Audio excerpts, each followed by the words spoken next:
Brandon and the Todd Family YouTube video, wherever you are, whatever you may be doing. Thank you so much for making Ref Brandon and the Todd Family part of your day. We always greatly appreciate it. If you jump on here live here on this Monday evening, feel free to leave a comment in the comment section down below. Make sure you give the video a like, a thumbs up.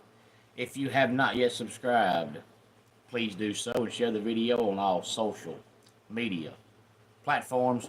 I was trying to get on here and hopefully get done before Monday Night Raw comes on for all of you wrestling fans out there. Good evening, Cameron. Glad to have you here on this Monday. Hopefully everything up your way is going good. Hopefully your week's off to a great start. But tonight we're going to talk some college football and we're going to talk some NASCAR. But first, I want to quickly touch on SWA, another great show this past Saturday at 244 Livestock Road in East Denali, Georgia. It was our last stop as a regularly scheduled show before Resurrection, which comes up July the 12th. We had 8 matches Saturday, and I had to referee all 8 of them, so that kind of thing keeps me young, going out there reffing all those matches. Losing about 5 pounds of sweat makes me feel young. Thank you, Jacob. Thanks for the kind words. And make sure you let the staff at SWA, especially Jackie Owens, know that you enjoyed the show. We always enjoy hearing that people enjoyed the show. We had a ring break Saturday night, and that's not something you see every day, so you never know what you'll see at a wrestling event. But already announced for July 12th, we're going to have Jack Salem versus Billy Starr, and we're going to have Jimmy Lee versus Eric Riker versus Teo in a triple threat match for the Premier Championship. And we're going to have Seth Stevens versus Brent Hudson in a 2 out of 3 falls match for the New Blood Championship. There'll be more matches announced as we get closer to the show. We'll have a SWA show coming up on June the 28th, and they're having it because that's my birthday weekend. That's how special I am. No, I'm just kidding. For real, though, that is my birthday weekend, but it's not for me. It is a benefit show for a local church that's trying to raise some money, but it's not a normal show because some of the regular guys will be there and some will not, but it is a SWA show. And hey there, Krupp. Glad to have you here on this Monday night. Hopefully, Krupp, if this is your first time being here, that you give the video a thumbs up and a like and subscribe to the channel. So, SWA Benefit Show, June 28th. SWA Resurrection, July the 12th, which happens to be my sister's birthday. So the show in 2 weeks is my birthday weekend, and the show in 4 weeks is my sister's actual birthday. And I quickly want to give a huge shout out to Shane Van Gisbergen. We'll talk NASCAR for a minute, and then we'll wrap up the video with some college football talk. You can never talk too much college football, but Shane Van Gisbergen brought home the win yesterday in the NASCAR Cup race at Mexico City. And until yesterday, Shane Van Gisbergen has been absolutely awful this year. I mean, he hasn't had a top 5, top 10, top 15. I don't think he's had a top 20 all year long, but he's a road course specialist. He got the win yesterday. And just like last year when Harrison Burton snuck up and won one race and then made the playoffs, and that's what made the NASCAR lifers mad, because you give a playoff spot to somebody who has been terrible all year long because they win one race. Well, if Shane Van Gisbergen makes the playoffs, and he probably will, you'll hear it again, because you only have to be inside the top 30 as long as you win a race. But unless you're just flat out awful, once you win a race, you're inside the top 30. And Shane Van Gisbergen is in the top 30 now, so unless he's just dreadful over the next 2 months. He'll make the playoffs. And putting somebody in the playoffs in the NASCAR world because they win one race is the equivalent of, let's say, Georgia and Georgia Tech play in football, and the game comes around and Georgia Tech is 0-11, and they beat Georgia, and you say, well, they beat a good team, we'll put them in the playoffs. That's basically what you're doing. You're taking Georgia Tech and you're washing away their whole season and putting them in the playoffs at 1-11 because they beat Georgia. That's what happens in the NASCAR world when guys like last year Harrison Burton and this year Shane Van Gisbergen are absolutely awful for 25 races, and because they get one win and have one good week, they're in the playoffs. So that's the kind of thing that makes the NASCAR lifers not like the playoff system, because somebody that's been terrible all year long has no business being in the playoffs because you won one race. Now, if you only win one race, but you're competitive and you're top 10 all year long, that's fine. But there's a big difference in, being top 10, top 15 all year, winning a race, and then winning a race, and then you can't be top 25 the rest of the year. Hey there, Daniel. Glad to have you here. And hey, Crystal. Glad to have you here.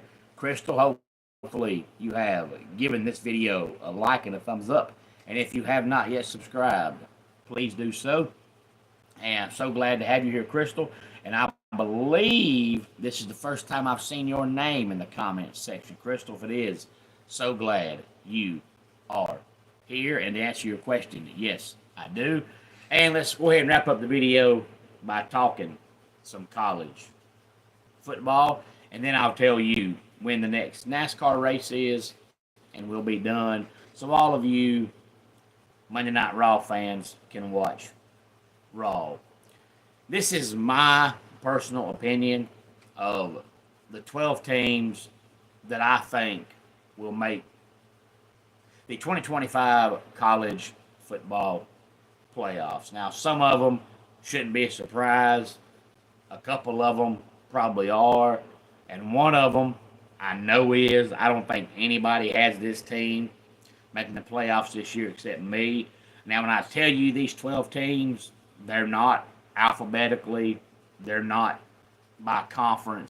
It's just I wrote down 1 through 12, and I wrote these teams down as they come to mind. So that's why as I go along, you'll notice it's not alphabetical. It's not by conference. It's just, oh, that team's going to make it, and write them down. So these are Brandon Todd's predictions of the 2025 12-team college football playoff field. Hey there, Hayden. Glad to have you here. My 12 teams are Ohio State, Oregon, Penn State, Georgia, Texas, Clemson, Miami, Notre Dame, Texas Tech, Ole Miss, LSU, and Navy. Now, Ohio State, Oregon, Penn State, Georgia, Texas, Clemson, and Ole Miss probably doesn't surprise anybody. Most people have those 7 teams in the playoffs. Miami, some do, some don't, but I think Miami will make it because I think they're the second best team in the ACC this year, and I think Miami wins 10 games, and I think 10 wins get you in the playoffs. Notre Dame, some do, some don't. We know Notre Dame has that, tradition, that history. If they win 9 games, they're in the playoffs. And Texas Tech is probably one of the 2 teams on my list that nobody has in the playoffs, at least that I've heard or seen. But somebody has to win the Big 12, and the winner of that conference makes the playoffs. It came down to Texas Tech and Kansas State. And to me, Texas Tech's a little bit better. And their coach just seems like he has that program going in the right direction. So it came down to Texas Tech and Kansas State, and I think Texas Tech wins the conference, and the Big 12 winner makes the playoffs. That's why I've got them. And then LSU, some folks think they're going to be good. Some say they're not, but if you follow the channel, you know that when I started doing my college football early season predictions, the very first team I did, this was probably, I don't know, mid-April, maybe early May, was LSU, and I had them going 10-2, and if they go 10-2, they're in the playoffs. And then, hey there, Mr. Nice, glad to have you here. And Mr. Nice, it's not a very good way to comment for the first time. I'm glad you are here, but you come on as Mr. Nice, and the first thing you do is be mean. But it's okay. Not everybody is awesome enough to be a Clemson fan, so I understand, Mr. Nice. Nevertheless, so glad you are here. I believe this is the first time I've seen your name in the comment section. If this is the first time you are here, please give the video a like and a thumbs up. And if you have not yet subscribed, please do so. We talk NASCAR, college basketball, the NBA, college football, the NFL, wrestling, Major League Baseball, basically anything that's a major sport. We talk about it here on the channel. And then, Mr. Nice, I do top 10 countdowns just about every week. Some of those are about sports, some are about wrestling, and then some might be about vacation, songs, movies, music, cars, food, drinks, candy. You just never know. But Navy is a team that I haven't heard anybody say are in the playoffs. But I feel like there'll be a group of 5 team get in, just like we saw last year with Boise State. And I almost picked Boise State again to get in the playoffs for the second year in a row. But I feel like losing Ashton Jeanty is going to hurt them at first. You know, they'll probably get better as the year progresses. But when he's pretty much your whole offense, and then all of a sudden he's gone, that's a significant change that you've got to get used to. So I feel like there'll be a couple times early in the year that Boise State's either going to win ugly or lose because they're trying to find ways to move the football without Ashton Jeanty. So I eliminated them, and I feel like Tulane just lost too much, and I feel like Memphis just lost too much. And Navy was a double-digit win team last year, and they were ranked the majority of the year. And that great quarterback they had last year is back this year. So I thought, you know what?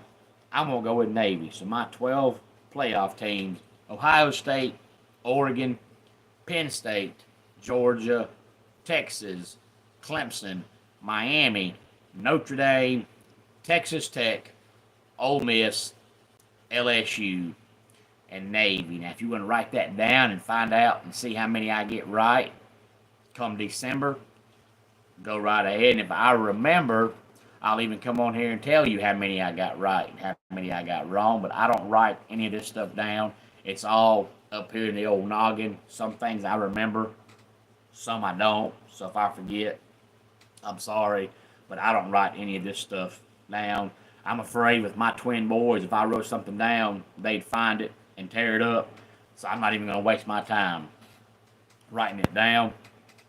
Any thoughts on any of this, please feel free to let me know. We talked about the NASCAR Cup Series race in Mexico City this week. Back on track. It's the Great American Getaway 400 from Pocono coming up Sunday at 2 o'clock Eastern Time. Let's go ahead and get our dad joke of the day in here. We get dairy cream from cows. Do we get shaving cream from Razorbacks? And that does it for today's Ref Brandon and the Todd Family YouTube video. Until next time, it's Ref Brandon saying, just like in pro wrestling, life can be over by the count of 3. Tell your friends and family how much you love them. Bye.